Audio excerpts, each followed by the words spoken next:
Yeah.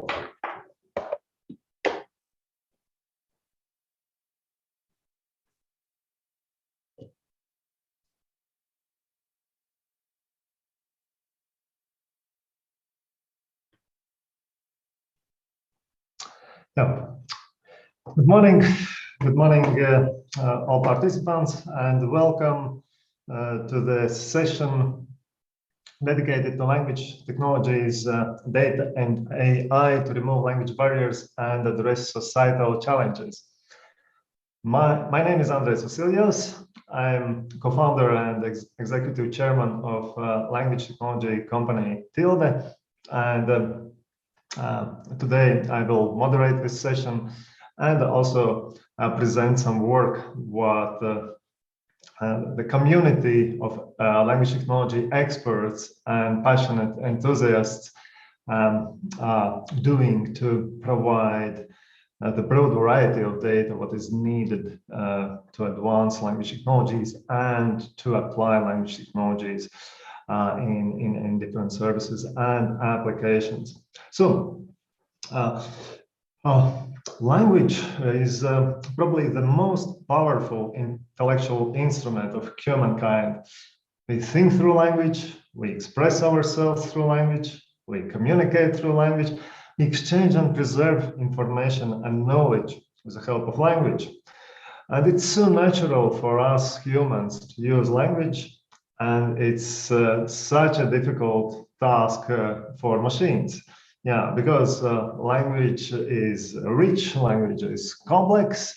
There are so many languages on this planet, and language is ambiguous. So the language understanding depends on the usage context, and this is why it's so important to use the latest advancements in artificial intelligence that are helping to provide advanced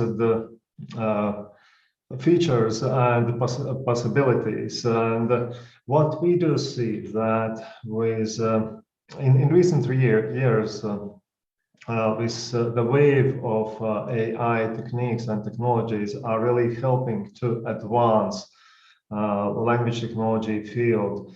Deep machine learning ability to use huge amounts of data and build language models on the basis of that data to do such complex tasks as machine translation, speech processing, text to speech and speech to text, but that helps in spoken language communication with computational systems, information retrieval and knowledge extraction, question answering and smart chatbots. All these applications and solutions are flourishing and advancing very rapidly in recent years. And yeah, data is one of the key factors and essential enabler of this advancement, and the quality and quantity of data determines the capacity of AI systems to deal with human language. And and we also have to recognize that it's particularly important for Europe, because Europe is highly multilingual continent. In European Union, we do have 24 official languages, and more than 60 other languages are widely spoken by large communities. And some may think, we can use English as a common lingua franca, but it's by far not true that Europeans comprehend English well enough to communicate between each other, and only 40% of Europeans have sufficient English skills, and more than 60% of Europeans don't speak English well enough to hold a conversation. And this is also economical barrier. More than 40% of Europeans, according to Eurobarometer studies, never purchase products or services in a language other than their own. And so this also exemplifies the need, the urgent need to break language barriers in Europe and to preserve European multilingualism, at the same time removing barriers in communication and in access to services. And again, AI plays a critical role in addressing this economic and societal need. And at this session, we, together with a panel of distinguished speakers, experts, we'll discuss different aspects and activities of the work, what is carried out on pan-European level and also national level to advance language technologies, and in particular to provide the necessary access to the data what is needed for developing high-quality multilingual AI solutions, and by providing the easy access to a variety of tools in multilingual languages, what can be used by developers of applications and services, by public administrations, by large companies, by SMEs, and by researchers who keep working on advancing language technologies. So, without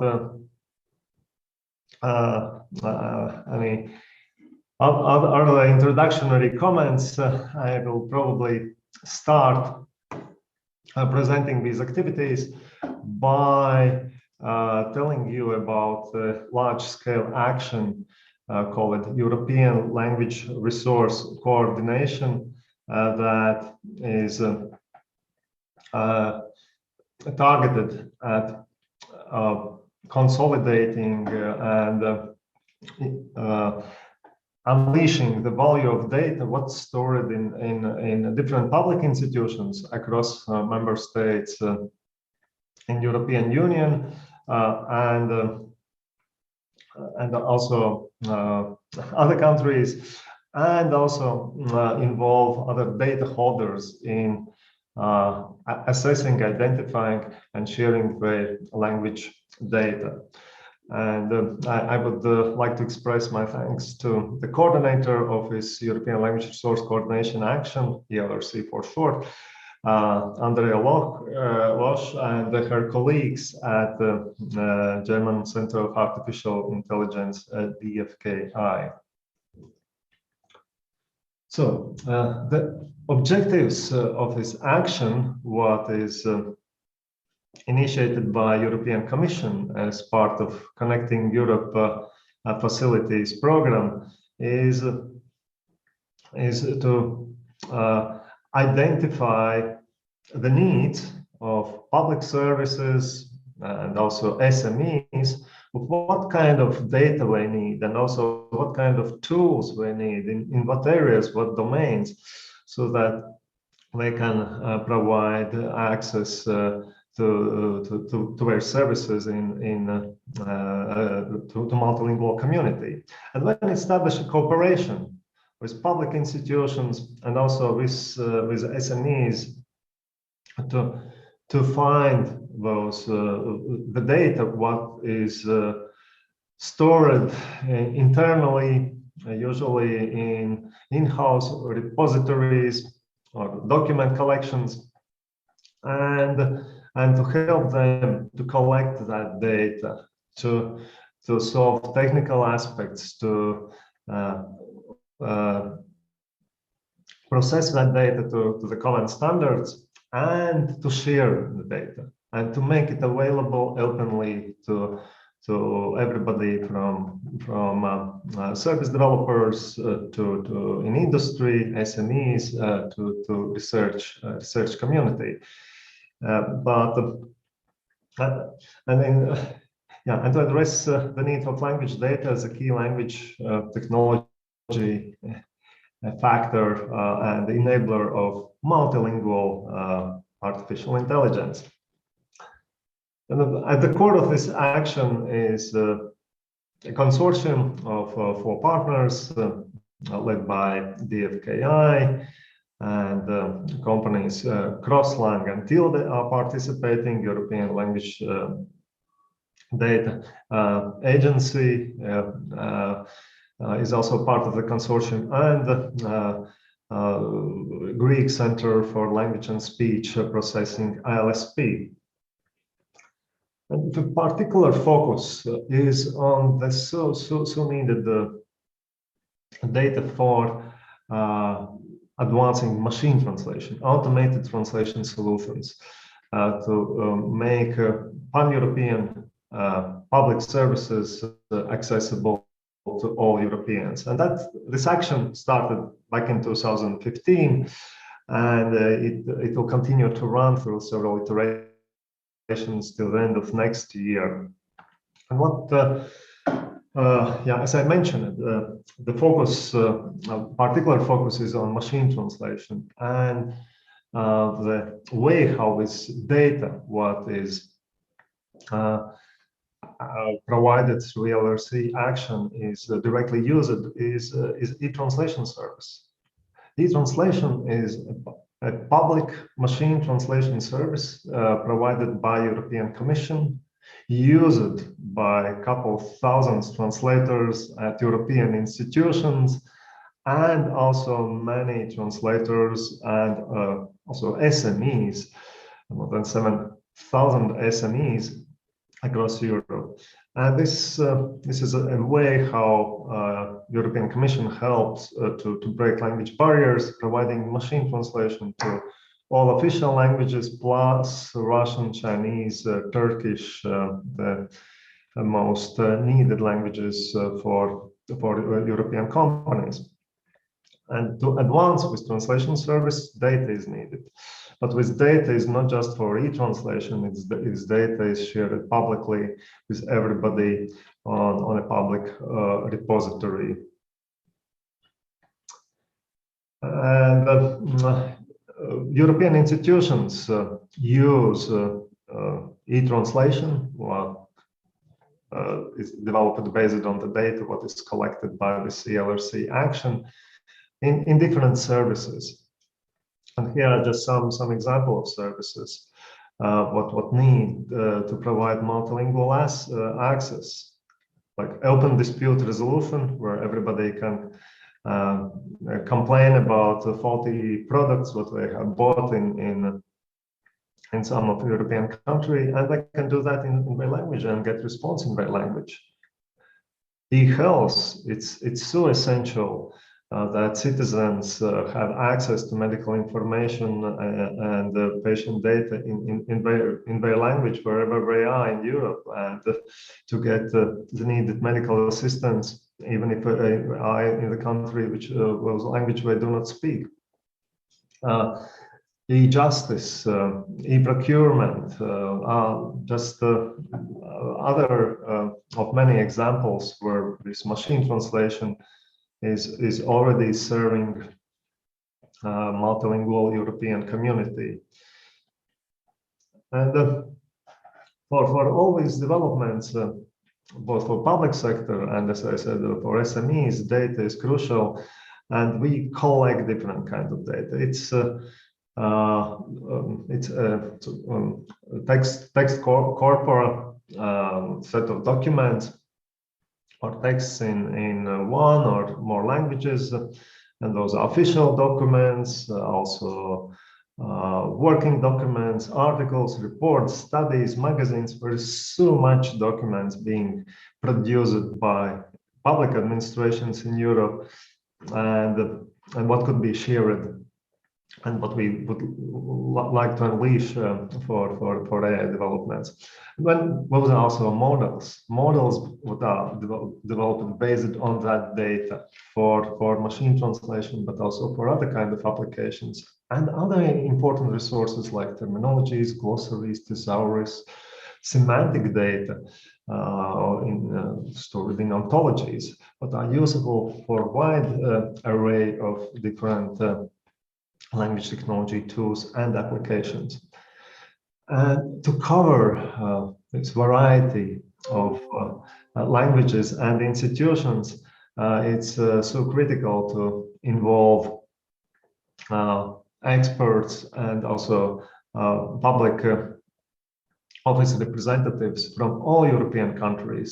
And ELRC network has been established, including so-called national anchor points in each of the country that closely collaborate with local institutions to help them to assess what data do they have, what language data do they have, and helping them to process that data and share this data for language technology developments. And this action is both addressing technical issues, but also so many administrative cooperation issues, process-oriented issues, to establish it as a common practice that language data, for example, documents and their translations that are prepared in different institutions, are not seen as just for a direct purpose, like communicating some information, but also stored, preserved, managed, curated, and shared for the sake of language technology development. And for this, with many workshops that we organize in every European country, and conferences are very helpful to bring that message. And as a result, more than 3,000 different language resources have been collected. Most of them are multilingual corpora, collections of texts and documents, but there are also close to 500 lexical ontological resources collected. And majority, 80% of these resources are with open licenses, meaning that everybody can freely use them. And with some of these resources, we are still working with data providers to address copyright issues and to help them to anonymize data or filter out personal data so that the rest of the data could be freely shared. And you can see that this language data, what is collected, covers all European languages on different extent. Of course, for larger languages, there are more resources available, larger volumes. But you can see that even for smaller languages in terms of speakers, like Icelandic, Irish, or languages that are not part of European Union, official languages, Norwegian, there are still quite large amounts of data collected, more than billion words, that provides critical amount for AI applications. And what we see that actually it's a lot of data, but it's just the tip of the iceberg. And it's so important to establish like standard procedures of curating and sharing language data in all the institutions, so that every public administration and also every company understands the value of language data and deals with this data respectively, so that they can benefit from that, and also through sharing, all the community can use that data. And you have immediate access to these results, and you are also very welcome to join these activities. You can go to ELRC Share website, a repository, online repository, and to see all the data what's collected, and if you find the data what you can benefit from, to download and use it immediately. And on LR coordination website, you can see many other activities what ELG Action is involved with this, and also to get support and help learning about best practice in curating language data. And also there's a catalog of language tools and services specifically addressing the need of public administrations. And very interesting materials for those who want to dig deeper in language data and technology situation in every language. You are welcome to look on ELRC white paper, accessing practices and infrastructures related to language data in EU member states. And what's ahead of us, or in front of us in these activities, is to extend this coverage to new languages, to new modalities like spoken language or spoken data processing, and also to create like basic tools necessary to help use language tools for public services and administrations. And what, as part of Digital Europe, New Digital Europe program, we see that we have laid a strong foundation, strong ground, or a strong one of its building blocks of the forthcoming language data space. What has this broader vision, broader mandate to address a variety of needs in different sectors for language data to derive multilingual AI for European business and society. And this is what I wanted to tell you about Oversea Action. Yeah, you are very welcome to share your thoughts, your comments, your questions on the chat section, and we will address them at the end of the presentation of presentations of our panel. But now I would like to give the floor to Georg Graham. Just a moment.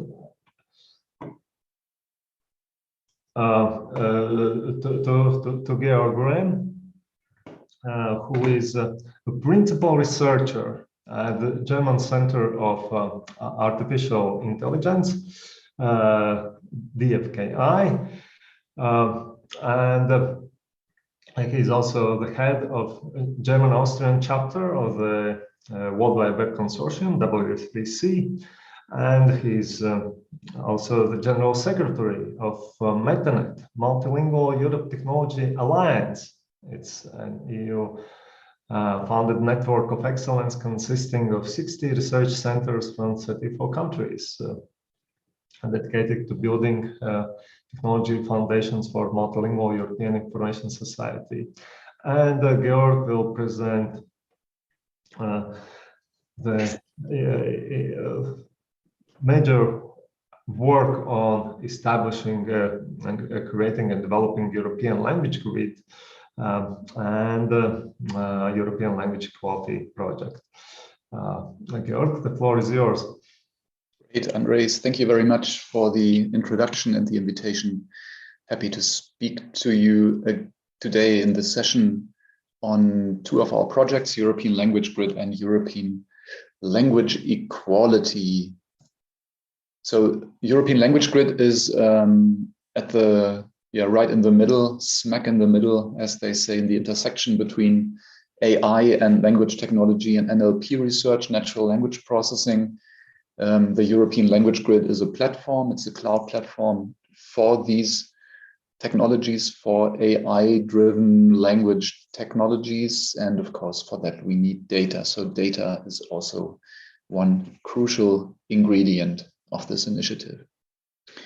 The main goals of ELG, European Language Grid of the EU project, which has the 9 partners listed on the slide here, is to establish, first of all, to develop and then to establish the European Language Grid as the primary language technology platform and marketplace in Europe, for many different reasons, to tackle the fragmentation of the European landscape in this space, for example, but also to have a platform for this big and fragmented landscape of about 1,800 to maybe 2,000 stakeholders all across Europe, including commercial and non-commercial activities and also industry-related language technologies, both functional and non-functional. As you can see, we are in the 3rd year of the project already, almost at the end of the 3rd year of the project. We extended the ELG EU project by half a year due to COVID. So we will finish up in June next year. The good thing is that most of the heavy lifting is already done. Yeah, so the platform is in place, most of the data set collection, most of the service integration is already in place, and we are now extending the platform further with additional bits and pieces, polishing everything so that we are then ready for production use later next year. The current state of play of the ELG Cloud Platform, you can see the architecture diagram on the right-hand slide. It's as technical as it gets in this presentation today. Yeah, so it's a 3-layer platform with a base infrastructure based on Kubernetes, which runs in the data center of a Berlin-based cloud provider. On top of this metal, we have a platform infrastructure which is based of various components, which are all best practice in typical cloud platform development.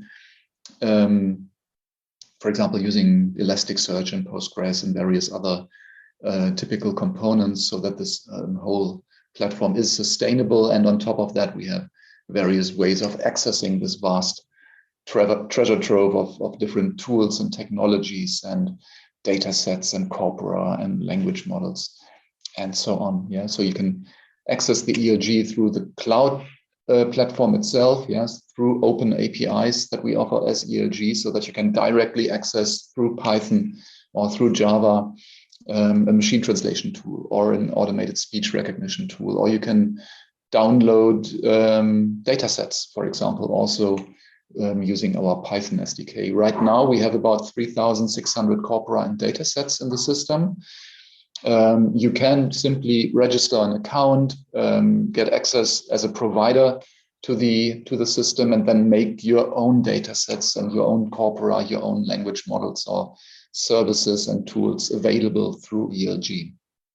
In addition, by and large, 500 functional tools that can be used right away and various other components. And on top of that, we also have a list of organizations. Yeah, it's a community platform. So we have about 1,800 organizations working in this space listed in ELG. This is what it looks like. Instead of one demo, I'm showing you 4 demos at the same time. Yeah, so top left, we are browsing the catalog. It's pretty much what you would expect from such a system. Yeah, you can access the ELG, you can filter for different facets and for different languages, of course, for different tools, types of tools, and then you get various results on the right. Top right, you can see that we can download a resource. We can navigate to a specific resource, and then if the resource is available in ELG directly, you can download it. Bottom left, we just tested a machine translation tool, this one here, machine translation from German to English. And then bottom right, we just tested a dependency parser for the English language, which even produces nice visual dependency graphs, which are even interactive. With this platform and this project, this initiative, we address primarily language technology developing organizations, companies and universities, research centers like the FKI, also companies like Tilde, Andre's company, which develops quite a bit of technology, especially and also among others for the Baltic languages. And ELG is supposed to develop into the main platform for this landscape, which again consists of about 1,800 companies and research centers all over Europe. Of course, we have good connections, good ties to various other initiatives, BDVA among others, and there are many by now. Yeah, the European Union is active in this space, as you all know. In addition to BDVA, we have AI for EU, of course. We have various language-related communities like EFNIL and NPLD. ELRC, of course, as well, and various others. Brief impression of the current state of play over time. So right now, about 3,600 resources, the red line, or the red dots rather, in the catalog. And so over time, we are adding and adding and adding resources and corpora. And by now, the snowball effect is already in progress. Yeah, so we're getting almost on a daily basis by now requests from companies, from research groups who say, hey, how can I get access? How can I make my resources available? How can I make my tools available? And this is excellent to see that this is now taking off. This is the providers grid. Yeah, so this is a special view of the platform dedicated and specialized, customized for providers of technologies, providers of data sets. They can upload their data sets and their tools. They can describe them with a rich metadata scheme, which can be then described using a dedicated editor that we offer on the platform, so that it's easy. Yeah, that's one of the primary requirements here, that it's easy and that it doesn't take a week to make a resource available, just a few minutes. In addition, we harvest also repositories. We harvest metadata repositories and other language resource, let's say, initiatives like ELRC Share, of course, ELRA Share, Lindat, and some Clarin repositories. And what can be done here is that using standard protocols like OAI PMH, we can on a regular basis check out what ELRC Share, for example, has to offer, or MetaShare has to offer on top of what we crawled last time. Yeah. So, and this time, or this way, we can on a regular basis, say once a week, we can gather the newly added language resources and tools from a number of other repositories. Some of them are easier to do than others. Yeah, Zenodo, for example, has a lot to offer, but it's a bit complicated and requires manual work to import this into the platform, and others can be harvested right away. We also work with Hugging Face here, which offers a fairly popular platform, especially for transformer-based language models.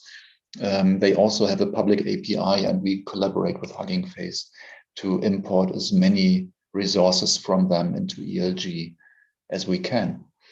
In addition, ELG offers storage also. Yeah, you can store your language resources in ELG directly, make them available through ELG. Two examples here on the slide.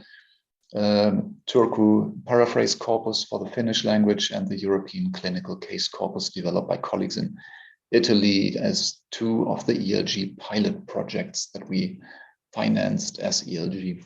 So language coverage looks like this.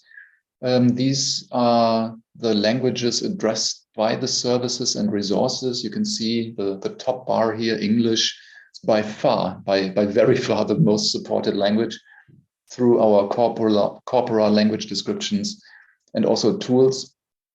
Then there's a lot of nothing, and then we get to the second bar, that's Spanish, and then German and French and Polish. And then the long tail already starts to begin. So yeah, English is well supported, it's fairly well resourced. But what about these other languages? Yeah, so we can't really say that we have digital language equality in Europe right now. We know that from previous studies, from the MetaNet white papers.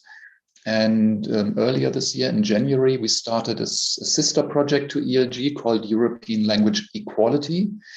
52 partners from all over Europe. It's a short project, 18 months only, that develops a strategic research, innovation, and deployment agenda to achieve digital language equality in Europe by 2030. So what we want to do is we want to get all of these bars here that you can see, especially the ones at the bottom, we want to get them to the right, yeah, so that all of these languages, all European languages, are well supported through technologies. And this is currently in progress. For example, we, together with the project consortium, we did lots and lots of desk research. We identified an additional 6,000 resources that will now be added to the ELG catalog. So fairly soon they will all be available online. When this is done, we have more than 11,000 resources already. And we are now doing the statistics to see what the situation is in terms of digital language equality.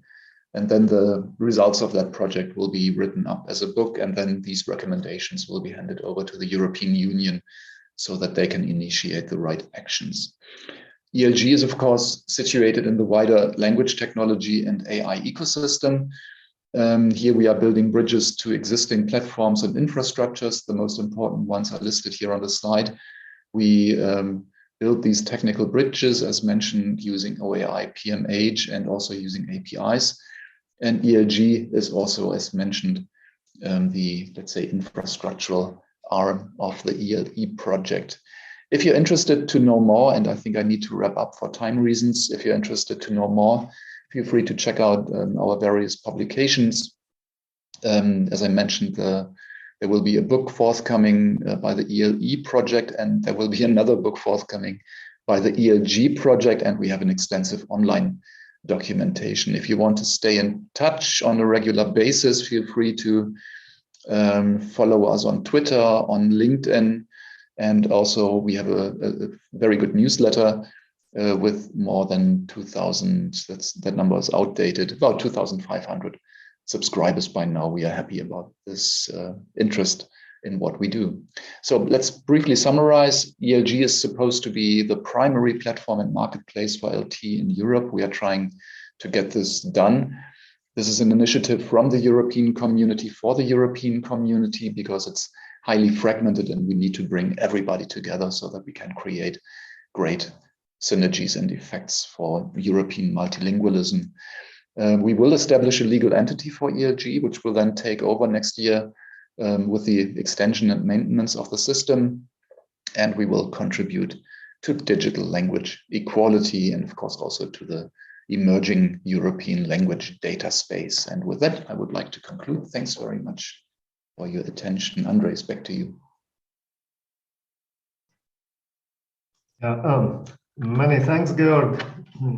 Thank you for your presentation. And for those who missed the start of our session, I would like to remind that you can ask your questions or share your thoughts and comments on the discussion section of the EBDF B2Match platform, where you are most likely watching this session right now. On the right hand of this presentation window, you are welcome to join the discussion. But before we move to the next presenter, a quick question to Georg. If a company or research center is looking for example, a machine translation system or speech recognition system for their application or research work, is ELG the place where to look for such a tool? It absolutely is. Yeah. So we have, I don't know the exact number, but we have dozens and dozens of different machine translation engines in the system that can be used right away. Some of them commercial systems, some of them, baseline models built on publicly available data. Tilde engines are included, engines from other companies are included. Yeah, this ELG system, this ELG platform is meant to develop into a big European marketplace for language technologies, and this includes machine translation systems too. Yeah, so there will be there will be, hopefully over time, all European providers working in this space, working on their specific languages and working on specific domains so that everybody can hopefully find what they are looking for. Yeah, thank you, Georg. And for assessing, is this tool fit for the purpose of the company or research center? Do we need to get that tool from ELG and when to look how to set up and install and test it, or are there any easier way how to assess the usability of the tool? Mm-hmm. Yeah, maybe it was a bit quick in the demo. In the demo that I showed in this little screencast, you can test right away in the ELG web interface all the different tools. Yeah, you can simply include one sentence or maybe one paragraph or maybe even a whole page, and then the machine translation works away and produces the result. You can do the same using any programming language. You can use our Python SDK. You can use our Java SDK to access these different MT tools to test if they can be integrated into a legacy system, if the quality is all right, if the API functionality is all right and fits the requirements, and so on and so forth. It's very easy to try these out in various ways. Yeah. Many thanks. I see there are some questions coming on the B2Match platform, and we will address those at the final part of our session. But now I would like to give the floor, virtual floor, to Keith Cortis. He's an enterprise architect at the Multi-Information Technology Agency, responsible for artificial intelligence and data-driven projects, both from strategy and architecture level. And he also works on artificial intelligence initiatives at national level, such as a strategy and vision for AI in Malta. And Keith, what activities in bringing language technologies and multilingual AI to public services and users are you going to tell about? Yes, hi. Many thanks, Andres, for your introduction, and hi everyone. Good morning. So yes, basically today we will be presenting one initiative. It's the National Language Technology Platform. It's a CEF Telecom EU-funded project. Basically, it's 5 partners, 5 different countries are part of the initiative. Basically, there's Latvia, Tilde, basically who are leading this project. There's Estonia, Croatia, Iceland, and Malta. And basically, I will first start by giving an introduction about the project as a whole, and then I will focus on the Maltese National Language Technology Platform and the work that is being done in this respect. So just to give you an overview, the project goals here are very similar to what Andres you were discussing initially when you started the session. It's important that we remove language barriers, especially when it comes to low resource languages like Maltese. Right now, there's a big discrepancy between high resource languages and low resource languages, and of course, it's ideally we try to close the gap. And also the aim of this project is also to promote language equality, especially across all EU language, and also to foster cross-border integration, basically to use digital public services between different EU countries and other associated countries. So basically, the aim is to develop a national language technology platform for all these 5 countries that are part of this project.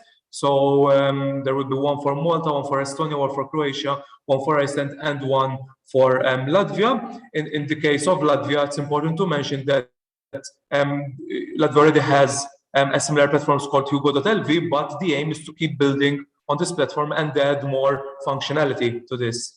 And it's important to mention that all the latest AI-driven language technology solutions will be basically used to build these machine translation related modules and core services.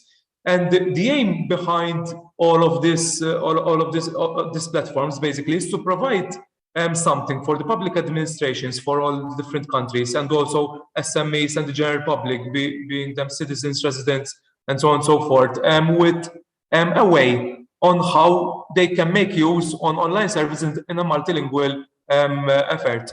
And they will be able to basically access all these websites, for example, documents and information in different languages based on their needs, especially for a country like Malta, which is highly multilingual. I think it's something, basically a project of this nature is very important.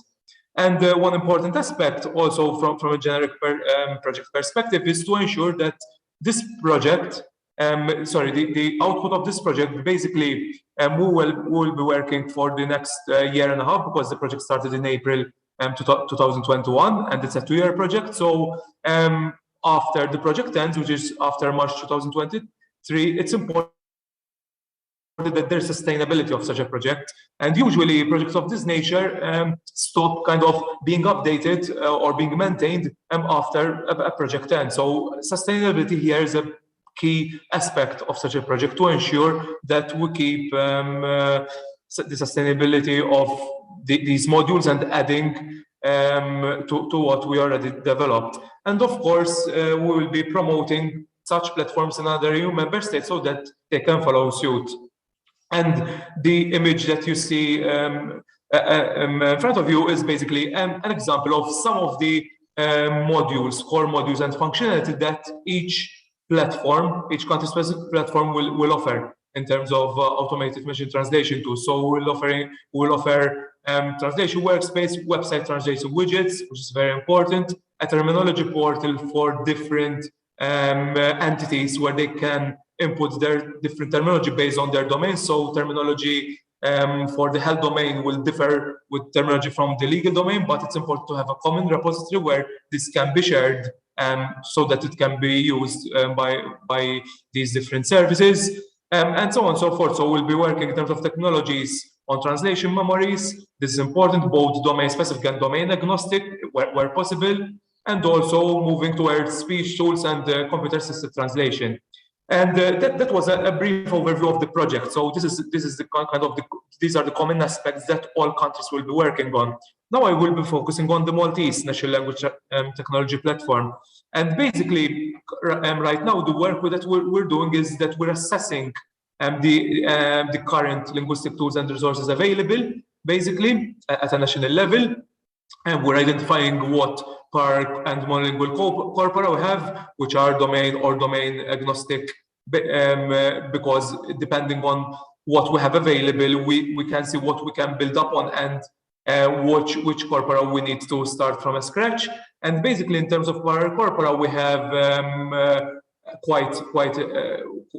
we have a legal PARC corpora, which we are using as the basis for our first pilot. It has around 6.5 million tokens per language. And in terms of the monolingual corpora, we have a Maltese corpus, which has over 150 million tokens. So once we are finished from this, then we start prototyping with custom neural machine translation systems. And here, for the purpose of the project, we'll be focusing on Maltese and English, but in both directions. So we'll be building translation memories for Maltese English and English Maltese. And something which is very important, we'll be building up on the Etranslation CEF Telecom service. So our aim is to kind of improve the systems that are already in place and add more translation memories for other domains. And basically, we're also identifying which data sources we can use for the neural machine translation. And we have identified quite a few ones which are available, basically, which are PARC corpora. We'll be focusing on Maltese laws. I think it's one of the most comprehensive data sources that we have. It contains primary and subsidiary legislation. And then we'll also be focusing on different data sets which focus on government services and information. So information that is provided by the Department of Information, information that is provided by from press releases and so on and so forth, which are basically in both Maltese and English. And basically, once we have the National Language Technology Platform in place, this will be deployed on the Government of Malta Hybrid Cloud Platform. This is basically our current standpoint towards deploying digital public services in Malta. And of course, we'll be following and adhering to national policies and directives like Web Accessibility Directive to ensure that these services can be used by anyone. With respect to goals and benefits of the Maltese National Language Technology Platform, of course, our aim is to increase the language tools and resources available for Maltese especially. Right now, as a language, there's quite a gap in terms of what language tools and resources we have available. Of course, we are improving slowly, but especially, for example, from the university side, they are working on quite a few projects. However, we need to ensure that we offer a platform that supports more of these language tools and resources with regards to the machine translation domain. Also, we would like to build and validate these systems across multiple domains. Initially, we will be focusing on the legal domain. So basically, as part of this project, we have the Office of the State Advocate, which is also a partner of this project. And our first pilot will focus on the legal domain together with them. So this is very important. And then we plan to continue evolving and towards different domains and also involving different stakeholders. And the ultimate benefit here is that once we have core set of modules, they can be easily integrated within multiple e-government services according to their needs. In terms of benefits, also we would like to increase the efficiency of public administration. So right now, there's a big effort in carrying out manual translations whenever we need to have, for example, a press release in both Maltese and English. Predominantly, usually we write it in English and then we try to translate it in Maltese. I mean, it's not the norm, but usually that's the approach taken. And our aim here is to use automated machine translation service to help and facilitate the manual translator. So here it's important to mention that we do not plan to basically not use the manual translators, but to help them even carry out more efficient and more effective work. And ultimately, the aim is to improve citizen service support at a cross-sectorial level once we have all of these systems in place. In terms of key language technology modules for Malta, so basically at the start of the project, we carried out quite a thorough exercise to gather what the main requirements of what and the main stakeholders would like to see in a platform of this nature. And basically we talked with, for example, the Ministry for Health, we talked with the Ministry for Social Justice and Solidarity, and we talked with Service.gov, which is basically the main entity behind public service and general public in Malta. They offer basically information about all digital services in Malta and all product offerings. And we talked with the Ministry for Justice and Governance, and the Ministry for National Heritage, which is responsible for the Maltese language, and also the Department of Information. And the reason why these main entities were chosen initially is that these are the main stakeholders of potentially the platform and the services and modules that we'll be offering. And basically the main findings were that they would be interested very much in, for example, terminology management services. Terminology port is very important for them.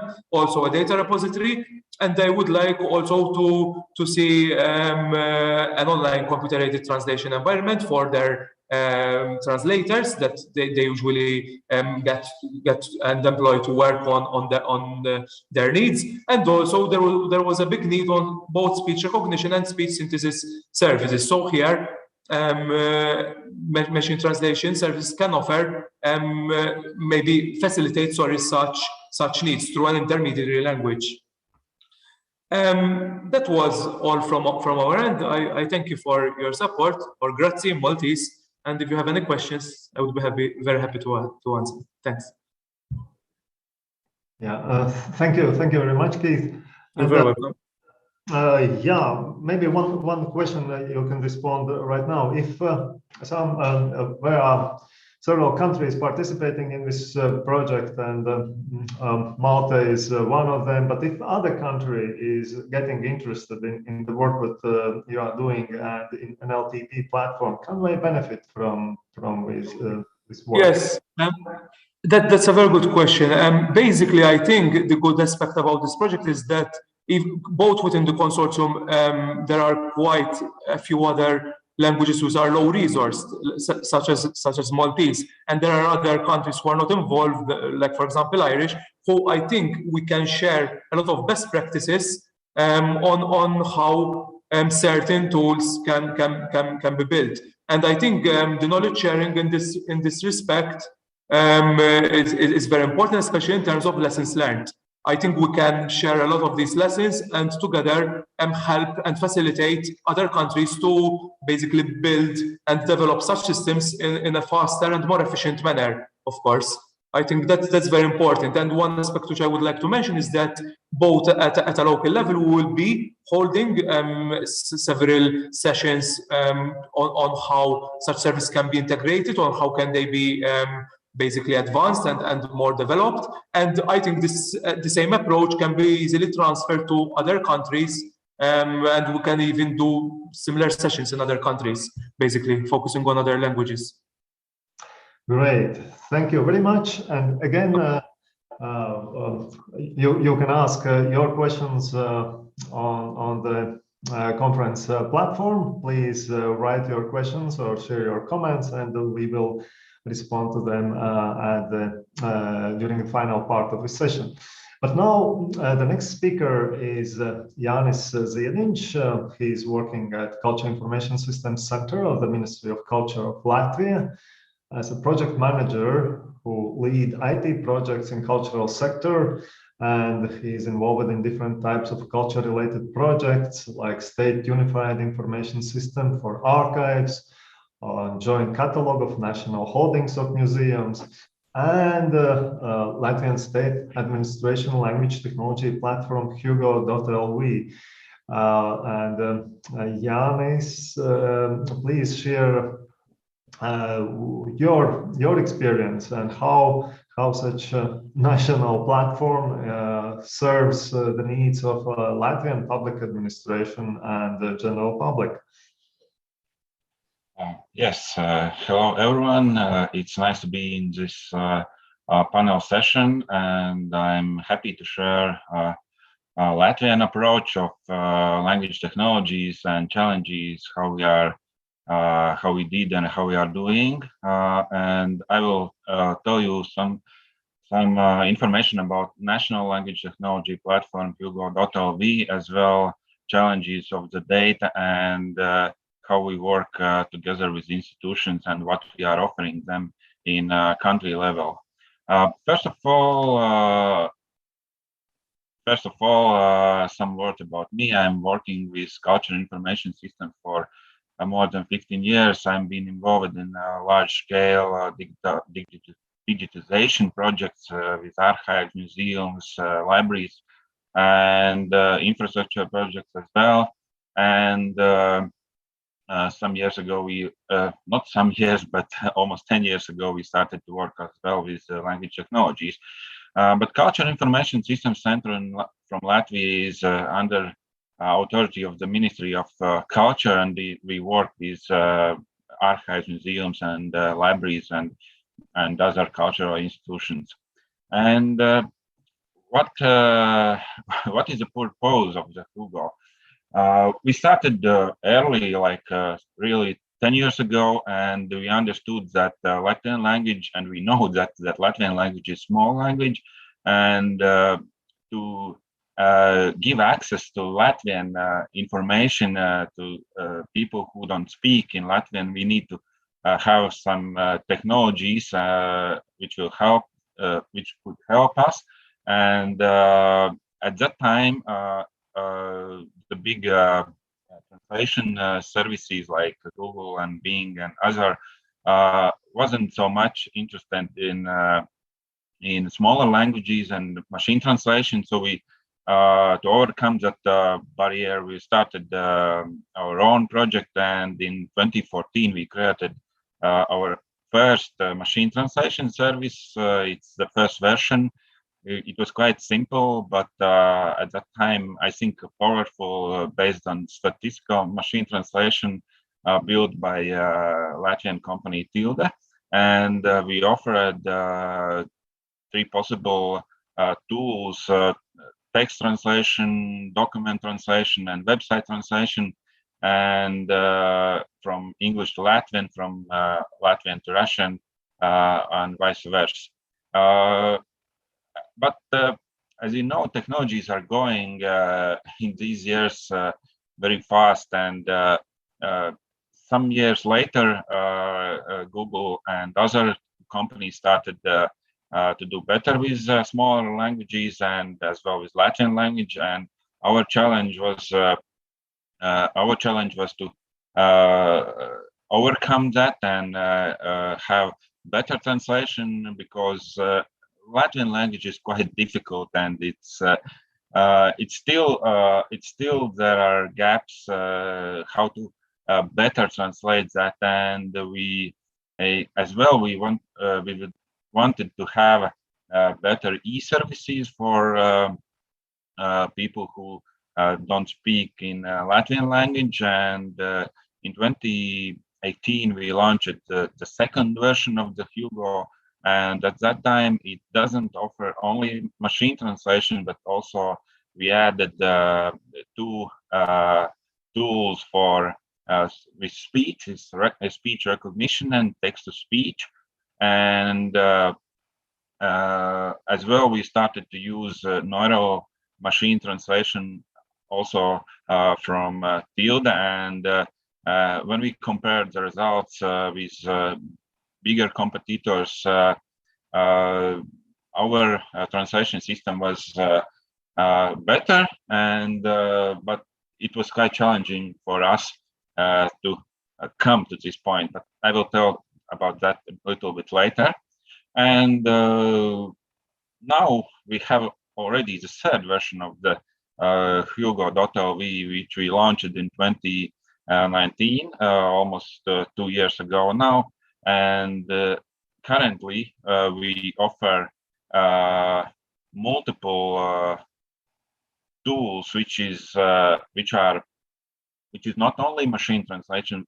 We wanted to give users see the possibility that we are offering quite numerous tools which can help them to do something with language technologies, with speech technologies, and translation, and powerful things. For example, we have tools to integrate in websites. We have a CAT tool, which is fully online and free of charge for citizens, and we also have mobile apps and many other tools which you can see in Hugo.lv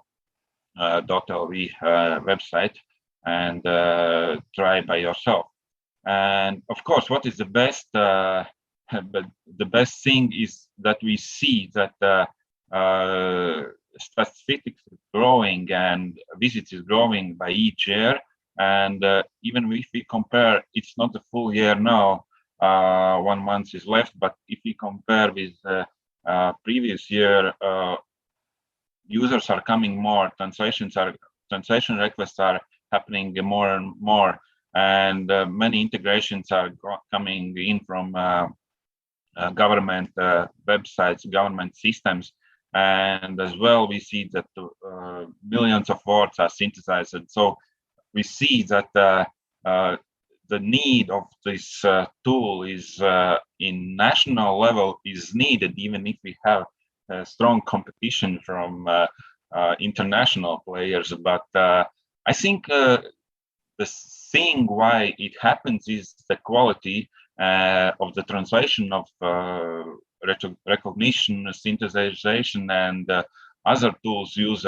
And that time when we were developing the project, the system together with Tilde, we understood that the main challenge to overcome is the quality of the data, of the language data, because the understanding that language data is the data or available data, that was quite hard for institutions. They didn't understand that or didn't see that translated data is data for usable for systems. So we spent quite a big time of the project to achieve our aims and to gather the data from institutions and to clarify them that we need those data. And at the same time, when we get the data, we also are offering the data as an open data. For example, in Juga.lv, you can search in corpus. We have a special tool that is available, and as well, we are currently opening copyright-free data in our DataGov, Latvian DataGov, Open DataGov portal, and we are also sharing our data to ELRC share. So it's quite a circle. We are gathering data, we are sharing the data, and we are also using the data which is also available free of copyright issues for training our system better. And one thing we also see that we have an option for people to correct the translations, and they are giving us feedback on translations, and we can use that to make translation better.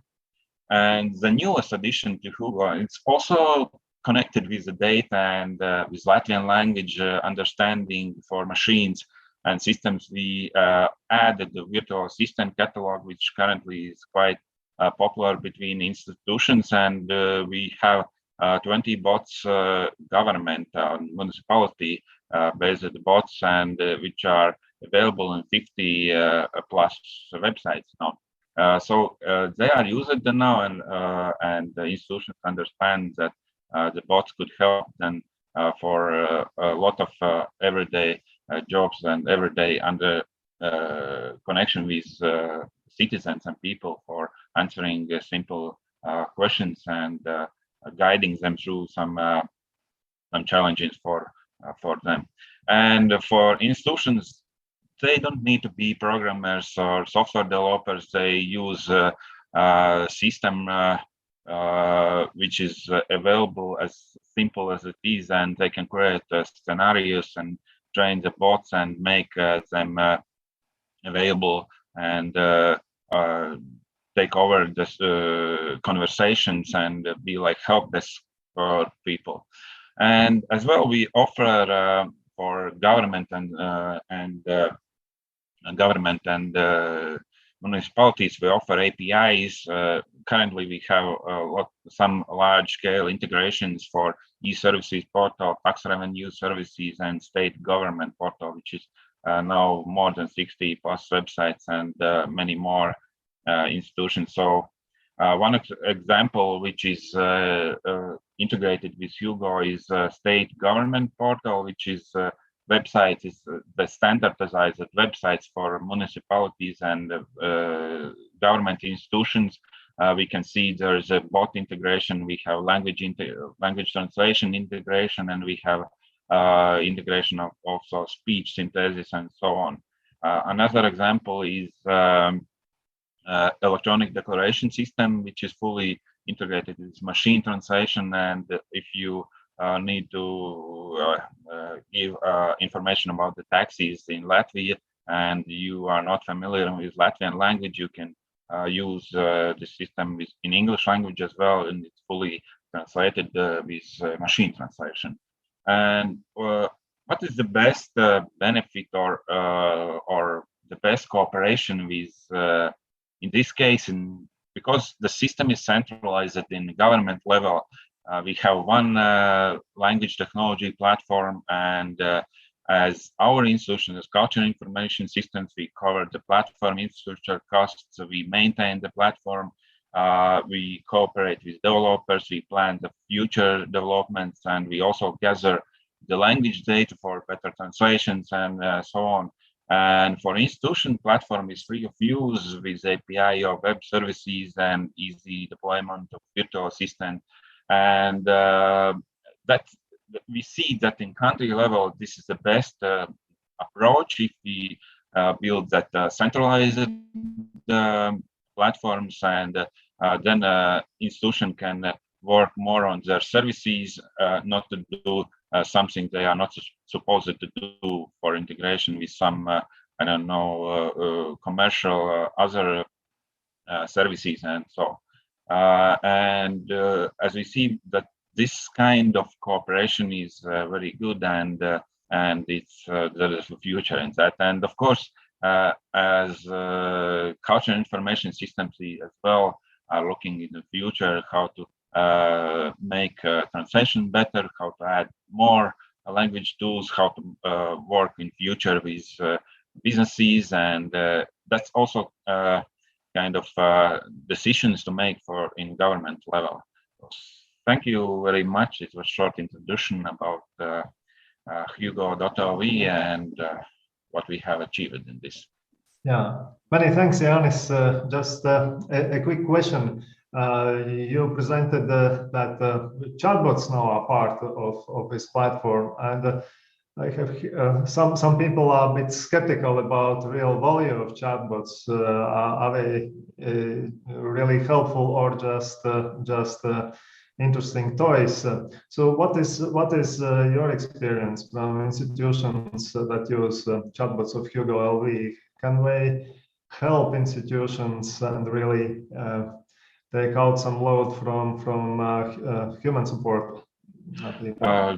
Yes, thank you for the question. It's we see, of course, the people or institutions at first were like a little bit skeptical, and of course there are some at first the people were like playing with bots and asking some joke questions or something like that. But currently we see that people are more and more understanding what the bot can do for them. They can answer the question very fast when you ask a direct question, and you don't need to search something or call for human support. And for institutions, for example, the State Revenue Service, we have one very important day, the 1st of March, I think, in Latvia, and they are very overwhelmed by the question: how can I log in the system? What I can do when I don't remember the password or something like that? And then the bot can guide through and take off the load of the human service, and they can answer on phone that quite difficult questions. And it's the same also with enterprise register. They are seeing more simple questions are not coming in phone lines or emails, and I think it's the situation is like stabilized because people are understanding the bots. At first, I think of course we have to guide them how to chat with them, and but now because we have many bots in Latvia, we can I think I can take that it's a good tool for institution now. Yeah, thank you very much.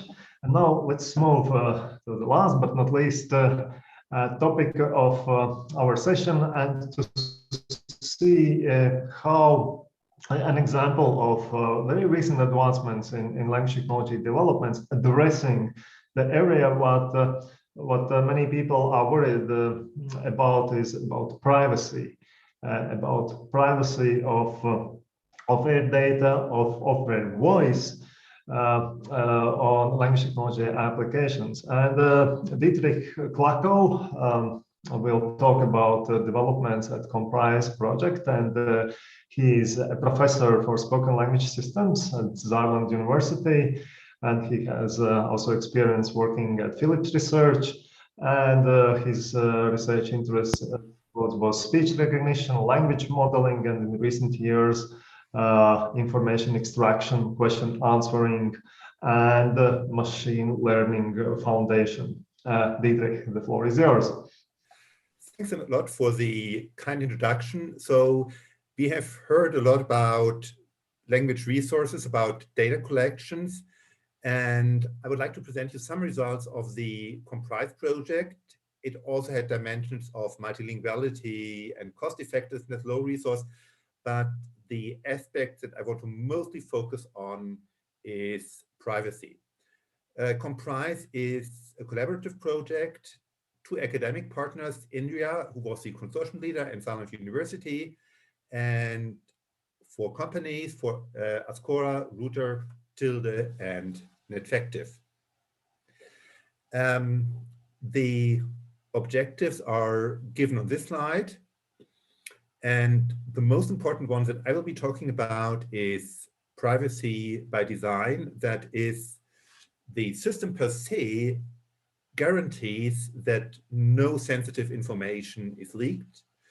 Other objectives, as already mentioned, is inclusiveness, in particular making sure that relevant languages, also minority languages, are covered. Cost effectiveness, that's also a bit related to low resource, how to train a system on very little training data with limited cost. And the other two, sustainability and real-world applicability, I will kind of only partly touch. This talk is a bit more technical than previous talks, just to illustrate the need for guaranteeing privacy. So in the center of this image, we have a typical spoken dialogue system or chatbot. You have an end user who's talking to the system, and then the first module is a speech-to-text system that's converting the voice to text. The next part is spoken language understanding that tries to extract the meaning of the utterance. Once the meaning is extracted, the information is passed on to the dialogue manager. The dialogue manager decides on a suitable strategy. It might also kind of involve going back to some database, taking some action. And then we have the output side going from concepts to text, spoken language generation, and from text to actual speech by text to speech. What is very relevant for us is that the data that is given by the user is necessary for the system in order to train the corresponding models. For example, the original voice input by the speaker needs to go into a database that is then used for training the acoustic model that goes back into the speech recognizer. And similarly, the text and also what the system has understood has to go into the platform for training better models. So how does this work in detail? So the right side, we have fully understood now. This is the common view that we have in spoken dialogue systems. Technical detail, there's also machine translation layer in between that was kind of contributed by Tilde that ensures the multilinguality of the system. But today I want to focus on the privacy aspects. And so let's look at this box up here. I'm pointing with my mouse on it, the privacy-driven speech transformation that is already on the user side, on the encapsulated platform. The original voice by the user is modified and is being anonymized. And the anonymization per se is not the tricky bit. The really tricky bit is doing it in such a way such that on the actual back end, on the platform, the models, an acoustic model can still be trained even though it's anonymized. So you can't simply kind of transform a user's voice into something that sounds like a robot, because then the acoustic model, the speech recognizer, the heart of the speech recognizer cannot be trained properly. And why is this a problem? Well, kind of let me first kind of look at the text side. So we have kind of also the transcribed text here, the output of the speech recognizer, and we have a module here that's called privacy-driven text transformation. That's taking the original text and modifying it. And you have to modify it in such a way, again, that you can train models on it, but it doesn't give away any private information. And what could be private information, that could be health-related information or credit card number, stuff like that. So this information is removed or actually substituted before it goes to the training branch.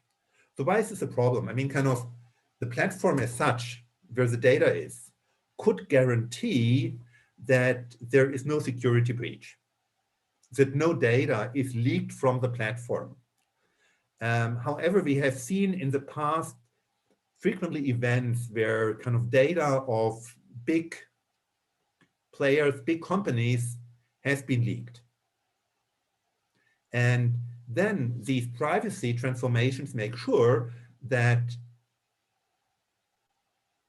the person who broke into the system can't derive any personal information from the models or the data.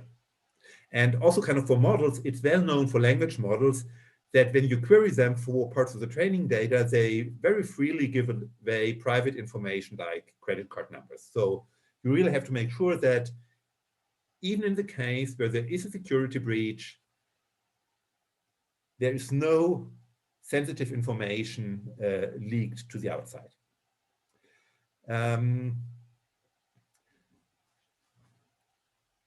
This is the overall list of Comprise assets, things that have been developed in Comprise. And I want to focus only on the first two items, the voice transformer and the text transformer. So in the voice transformer, you can, as input, use some voice, and on output, the speaker identity can no longer be derived, but it's still possible to use the data, the speech data, for training acoustic models. And similarly for the text transformer, you can use this, input some text, and out comes some text where no personal information is included. Both modules are freely available on a GitHub repository. That is, if you have a need for privacy, then you can go to the Comprise page, go there to the respective GitHub repository and use those modules. Applications in the Comprise project, the company partners did quite a number of different applications demoing the different aspects. And I want to focus here on the doctor's assistant and the hospital concierge. And both were done by Tilde, and both have an obvious privacy need. So the first one is the receptionist. So that's kind of in a bigger hospital. It has been actually deployed. And for example, it gives you directions. But if you have a big hospital with many departments, before the receptionist can give you directions, you have to reveal what your health problem is, which is, of course, private information. And so this is where these privacy guaranteeing speech or voice and text transformations are essential. Second application is a doctor's assistant. In the lower right corner, you see an image. It has been actually tested with, I think, 11 doctors, and they are dictating reports into the app.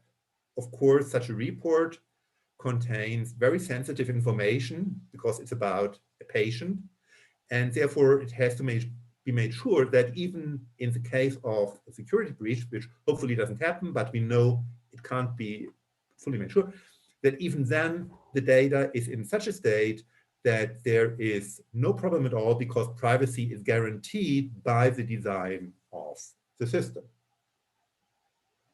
So that concludes this quick intro into the Comprise project. Comprise had different goals, and the most important that I wanted to emphasize here is privacy in spoken dialogue systems. And yeah, this is a tool that we have made available freely, so you can use it. And with that, thanks a lot for your attention. Yeah, many thanks, Dietrich. Exciting developments, removing privacy concerns in applying language technology in speech area. And yeah, as you mentioned, yeah, some results are already available on the GitHub. What other results are expected or could be used by researchers or industry participants who are interested in preserving privacy?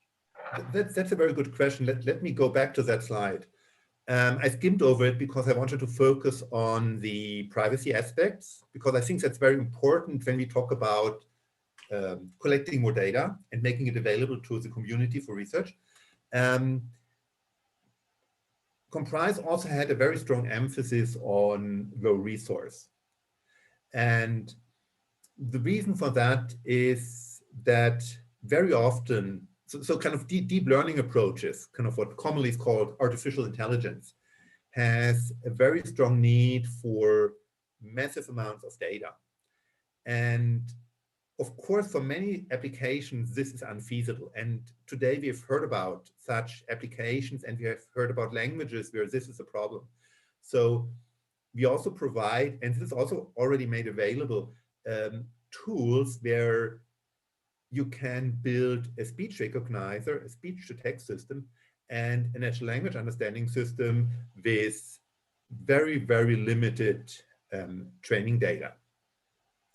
And we also made the complete platform available. That is, if you just want to build a spoken dialogue system with very little effort, and one of our partners, Ascora, verified that indeed Comprise serves this purpose, you can use the Comprise platform and the Comprise SDK and build a spoken dialogue system at very much reduced cost.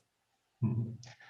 Excellent. That's really valuable result to use to get use and develop speech solutions, even if little or limited data is available. Yeah, we are approaching the end of our session, but still want to address a couple of questions what we received on the discussion board. And both of those are directed to Georg Graham, who spoke about ELG platform and the European Language Equality project. So the first question was, I will read it, just a question. So the new legal entity to be created plans to look after the language data space deployment? Georg, can you respond the relation of the work of ELG to language data space? Yeah, we've seen today in this session a number of very, very important, very active initiatives from the National Language Technology Platform to more research, privacy-oriented activities in Comprise and various others. European Language Grid is another initiative, and the language data space is now the most recent one. Yeah, so it's a new initiative under a new funding program called Digital Europe. The work program of Digital has already been published, but the actual call is even still pending. Yeah, we don't know what it will say in the actual call for the language data space. So right now, there's nothing concrete to be said about this. We will, of course, explore with various stakeholders what the relationship between European Language Grid and the language data space will be. But right now, it's simply way too early to say anything about this in concrete terms. Yeah, thank you. I believe that these activities, what we hear, the ELG, ELRC share and national activities are laying foundations for what's going to become this language space concept and the digital Europe. Yeah. Hopefully this will be the case. Yes. Yeah, and the second question also to you is, does it, I think it's about ELG platform, include voice translation into text and speech as well? Voice translation into text and speech, maybe even full speech translation, that can be built with ELG, yeah, with a little bit of additional work. We do have automated speech recognition in the system, various ASR engines provided by some of the project partners, also provided by some external stakeholders and providers of ASR technologies are already available in ELG. And we have machine translation in various flavors by various providers. And we can simply put these together to at least provide rudimentary baseline translation of spoken language into a written other language. This can be built. This approach of coupling or pipelining different services, we've worked on this for quite a bit. It can be realized, among others, simply in a Python call. You can pipeline these different services together, and then you would have what you need here. The person who asked the question, voice translation into text and speech. Yes. Yeah, excellent. Yeah, thank you very much. I just a note. I want to excuse our technical team of typos. What are in your names on this screen? Sorry for that, but you can see correct names and affiliations of all the speakers on the conference website. And I would like to thank all the speakers for your excellent work and great presentations, and all the participants of this session, and encourage you to follow up the activities what are going on in this field, and really to benefit from this work by using the data, by participating in these activities, and by using the tools and integrating language features in your services and applications to make them multilingual, to make them voice enabled, to use to create smart virtual assistants and other and preserve privacy, benefiting from these developments that were presented today. Thank you very much, and have a very successful continuation of the conference. Thank you. Bye-bye. Thanks, everybody. Bye.